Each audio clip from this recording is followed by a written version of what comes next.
height is very important in the garden, so if you haven't got a lot of space, why don't you try this?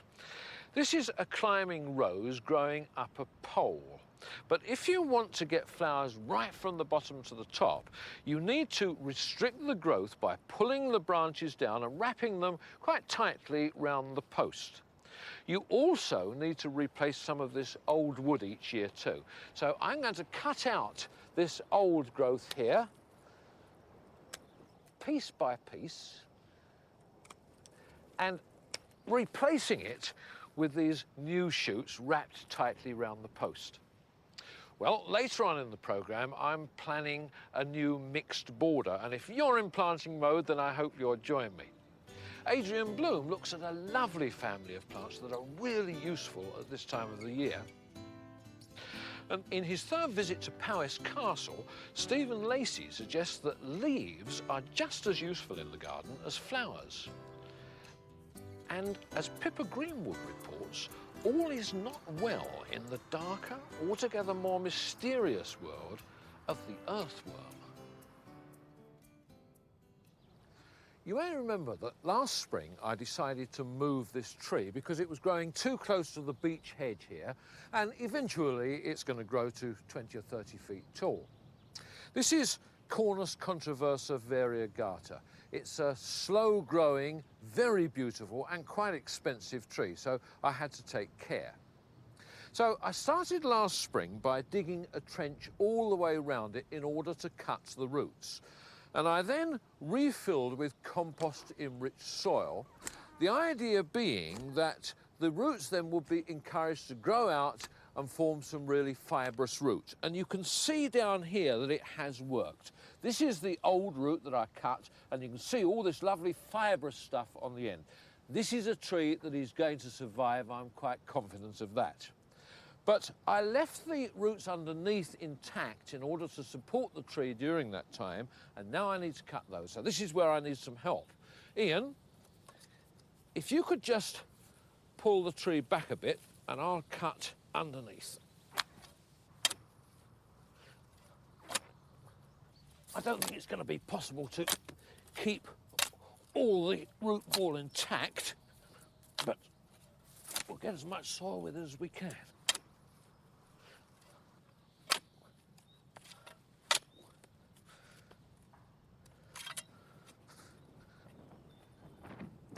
Right, that's great. Always a good thing to have the hole prepared first. Now the tree needs to be planted at exactly the same level that it grew before.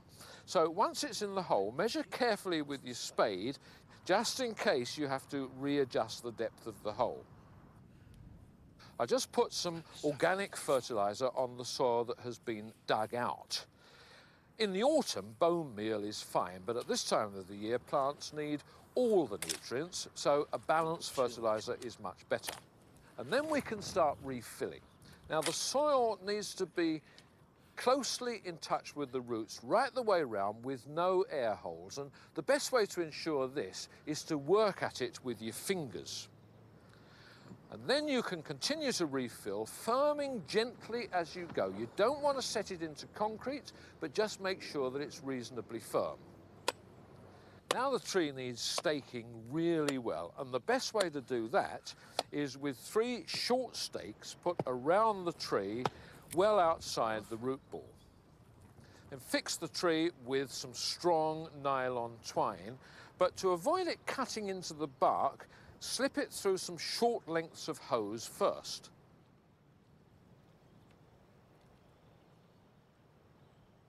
And finally, to avoid competition from weeds and to help to retain moisture, give it a good thick mulch of farmyard manure or garden compost. And now, of course, I must make sure that this never goes short of water. And the final job is just to keep your fingers crossed for the next few weeks, when this will burst into glorious golden variegated foliage. It'll really turn the sunshine on in this part of the border. And foliage like this is as effective as flowers, as Stephen Lacey points out on his third visit to the breathtaking gardens of Powys Castle.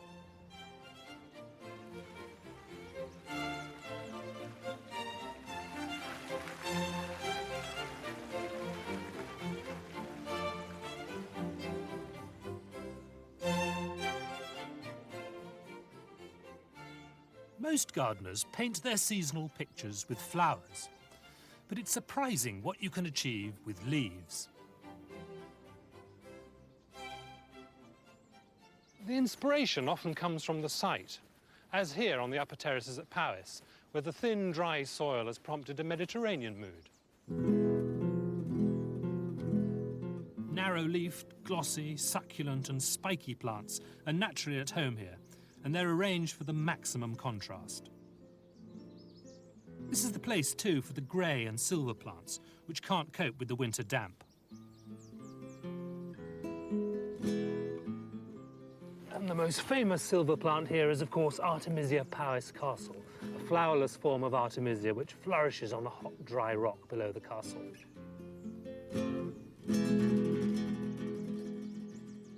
The quality of light suggests certain treatments. Part shade is the place for gold and golden variegated plants, not only because many of these tend to scorch in the hot sun, but because they can create the mirage of dappled sunlight in the shadows.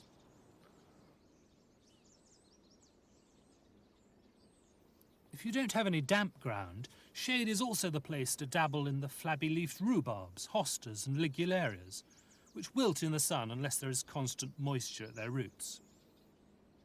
By contrast, the purples are best placed where the sun can light them up from behind.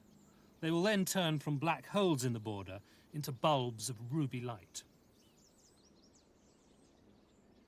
Of course, it's easy to go overboard on eccentrically coloured leaves, and worth reminding ourselves occasionally that green gives the most restful backdrop and provides some of the most satisfying partnerships.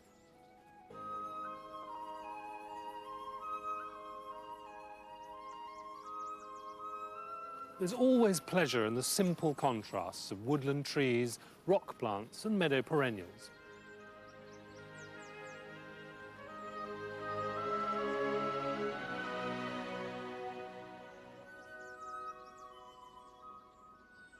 Seen against a backcloth of water, stone or brick, the most ordinary leaves will catch the eye.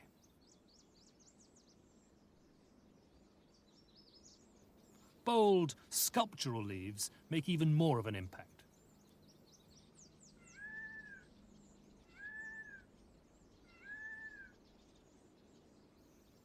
Some of the most exotic effects can be achieved against sunny walls, where the shelter and radiated heat allows us to grow a range of large-leafed plants from the warmer regions of the world. You can also create a tropical mood by deception, using plants which, though seeming fabulously tender, are in fact totally hardy.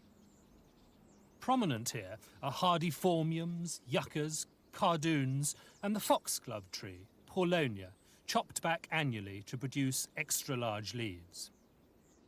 But you're on a very heavy soil, and of course the great thing about tender plants is that they're often very quick, they grow very quickly. And we do here grow quite large plants, but they are put out earlier than people think. We put things out in this border from the middle of April. After the summer displays comes the autumn spectacle and the chance to stage some really dashing leafy incidents.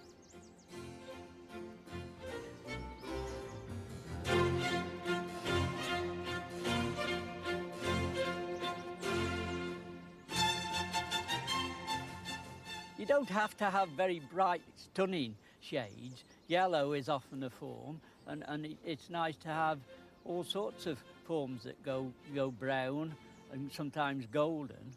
And it's nature's end to the display, if you like. It is a bonus. You've got to look at it as a bonus as a gardener. And you enjoy it and you think of the spring and it's all starting up again, really.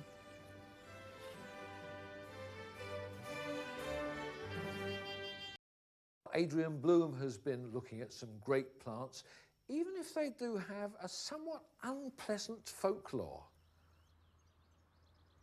If a friend was to offer you a lungwort to plant in your garden, you could be forgiven for being a bit suspicious of their motives. And that would be a pity, because the pulmanarias, or lungworts, are a group of hardy, spring-flowering perennials that are perfect for almost any size of garden. The spotted leaf on many species was thought in the Middle Ages by some to resemble diseased lungs, and in early medicine, the plant was therefore thought to be an effective treatment for lung disorders. Not all pulmonarias have spotted leaves. In fact, angustifolia, which is a very early flowering species, doesn't. They're deep green. And this selected form, azurea, with these bright blue flowers, has the common name of blue cowslip. This has dark green leaves, which more or less die back in winter. They are among the first perennials to flower in spring. Of course, not all pulmonarias have blue flowers. In fact, this one has red flowers. This is red start, and I think it's one of the best. It starts as early as January and continues all the way through until May.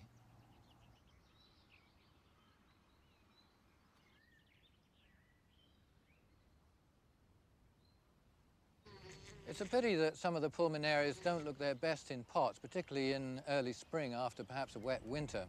And this may be typical of a plant because it's been a bit wet and there's very few basal leaves, and perhaps it looks not as enticing as it might be. I think we look at the plants for their value as garden plants, and this pulmonaria in particular I think one couldn't fault. It has this wonderful show of flowers at this time of year going on for weeks, and then that's followed again later on by spotted leaves. I've used it here against variegated foliage of this Pyrrhus and Aribes, as a dwarf currant there, but I've also used it in shady spots in the garden, among shrubs, or even with heathers. And everywhere it just brightens up that little spot at this time of year. Pulmonarias are very accommodating plants, growing in sun or shade where it's not too dry. These plants have been here for a number of years without dividing, so that's pretty good garden value, I would say. But some do get a little bit woody, and if after a number of years they're beginning to deteriorate and not do so well with their flowering, then it's a good idea to lift them, probably best in early autumn, take off the side shoots that have got young roots on them, and then discard the old woody plants and replant those young plants to grow away with more vigor for the next year or two. One group, known as the Jerusalem cowslip, the species officinalis, has produced some marvellous forms. One of my favourites is Pulmonaria Sissinghurst white, whose delicate combination of white flowers with silvery spotted leaves is a delight in the spring garden. Well, now let's see, which one is Marjorie Fish? You see, this is part of the problem we have with some of the pulmonarias. In fact, they are a little bit promiscuous, should we say, to say the least, because they tend to breed among themselves. The bees love them, so you'll get all sorts of hybrids springing up all over the place.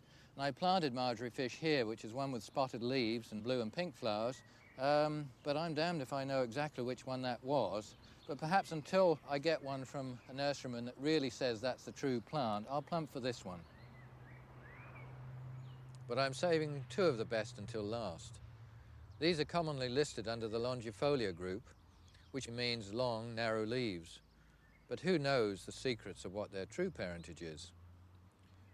One was raised in England and named after that great old English gardener, Bertram Anderson.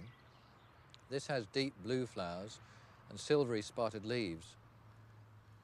And Roy Davison, named after the American who found it, which seems slightly more vigorous and makes a strong clump of leaves, spotted with silver and pale blue flowers. Here, a good contrast to heathers, shrubs, or conifers from spring onwards.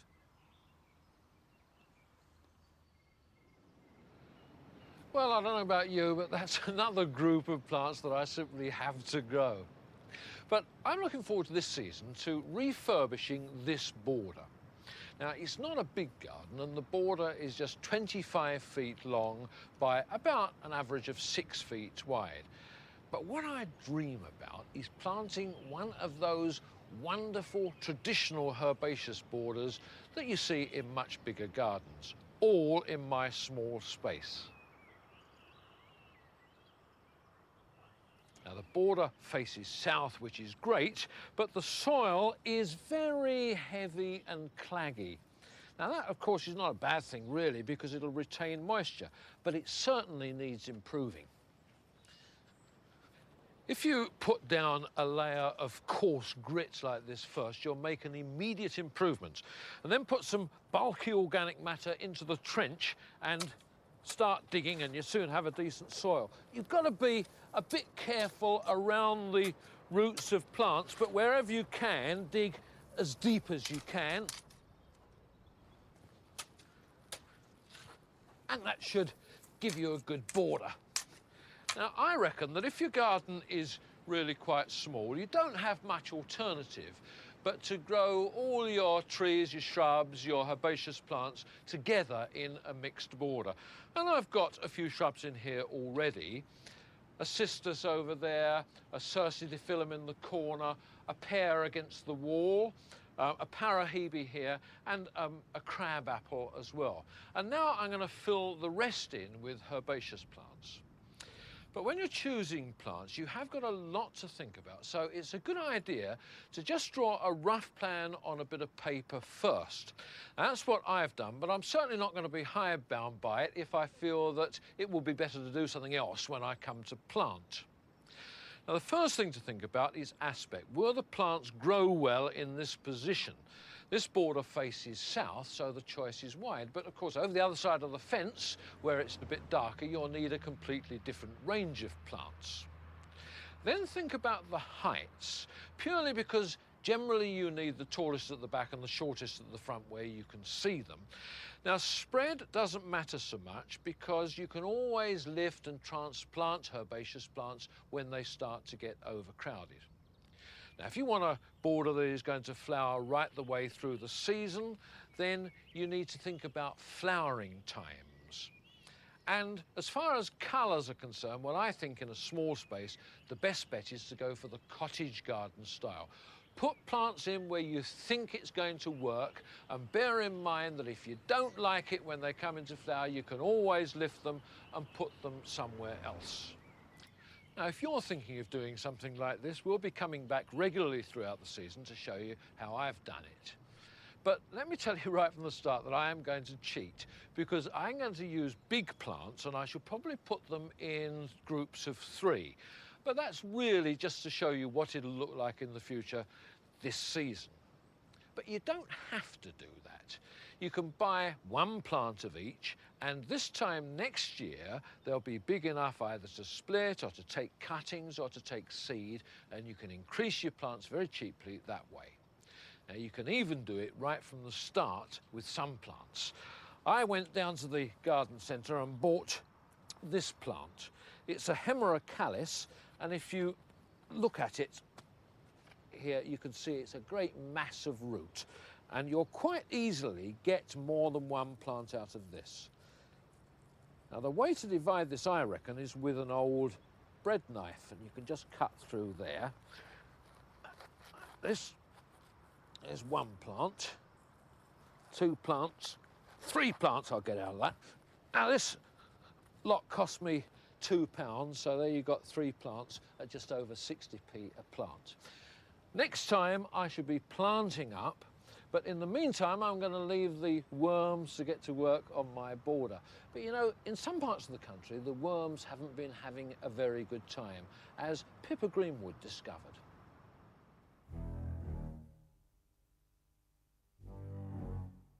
There's something particularly nasty moving in our gardens. Black and slimy. Up to 8 inches long.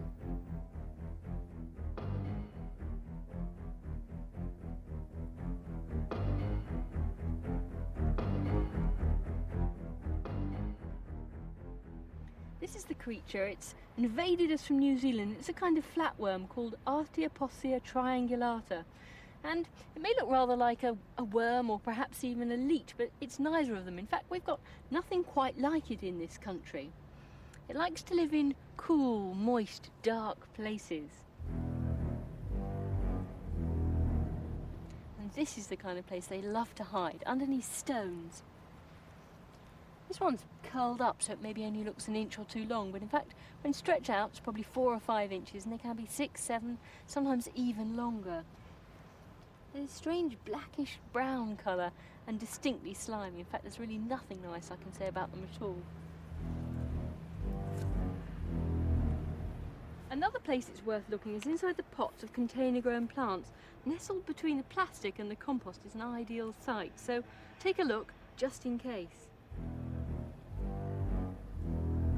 But there's a serious problem with the New Zealand flatworm. It eats earthworms, and in the wetter areas of the country where it becomes established, it can lower the earthworm population, and this in turn will affect our farms and our gardens. Now we need earthworms. They drag vegetable matter down into the soil, and their casts help to turn it over. They're vital to the soil's health. The way that flatworms eat earthworms is disgusting. They sidle up alongside the worm, lie on top of it, envelop it, and produce a poison which paralyses it. Then the head end covers it in digestive juices, and the flatworm then sucks up the soup. A flatworm's egg capsule, it's like a small olive, harbours 7 to 15 embryos, almost an infestation in its own right. They were first noticed in a garden in Belfast in 1963, then in Scotland in 1965, and this is what's happened since. Nobody knows for sure how they came into the country, but they almost certainly arrived in shipments of plants from New Zealand in the 1950s.